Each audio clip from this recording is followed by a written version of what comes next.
बहुत दिनों से मैं इंग्लिश पढ़ा रहा हूँ। आज मैं बात करूँगा हिंदी की।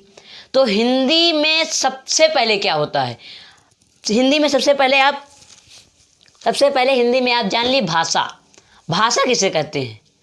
क्या होता है? भाषा के रूप भी होते हैं, भाषा की पहचान। तो ये पहचान तो आपको जाननी होगी। भाषा वह इकाई है जिसके द्वारा हम अपने मन के भावों और विचारों को दूसरों तक पहुंचाते हैं और दूसरे के मन के भावों और विचारों को समझते हैं।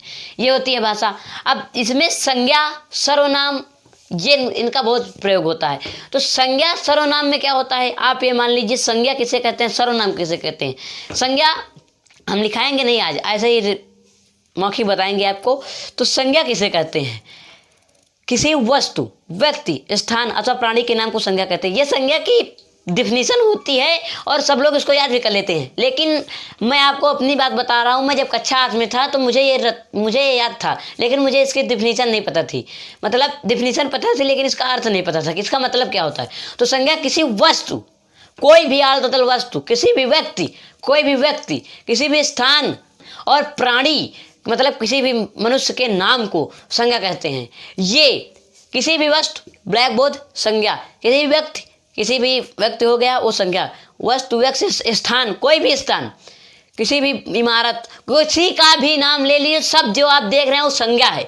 और सर्वनाम क्या होता है? अब बात होती है सर्वनाम की। तो सर्वनाम किसे कहते हैं? क्या होता है सर्वनाम? कैसे होता है सर्वनाम? कहते हैं संज्ञा के स्थान पर प्रयोग किए जाने वाले शब्द सर्वनाम कहलाते हैं। अब इसका मतलब मुझे नहीं पता, मैंने याद कर ली, हो गया, ऐसा थोड़ी होता है।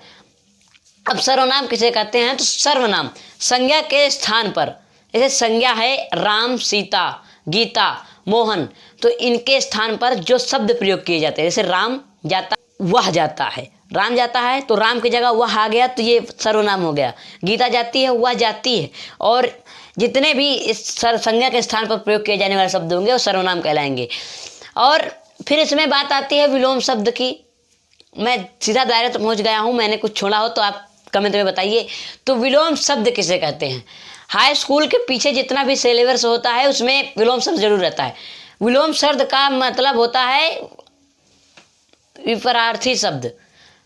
विलोम शब्द का मतलब होता है उल्टा, सीधा का उल्टा विलोम शब्द कहलाएगा। जैसे जैसे मान लें दिन, तो दिन का उल्टा रात होगा तो विलोम शब्द कहलाएगा। पर्यायवाची, एक शब्द के अनेक शब्द पर्यायवाची कहलाते हैं।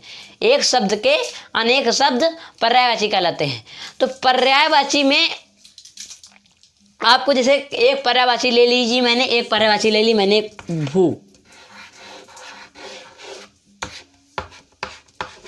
ये मिली भू। भू माने क्या होता है? धरती। तो भूमि, धरती, धरा, वसुंधरा, ये पर्यायवाची होगी। तो इनको आपको याद करना होगा।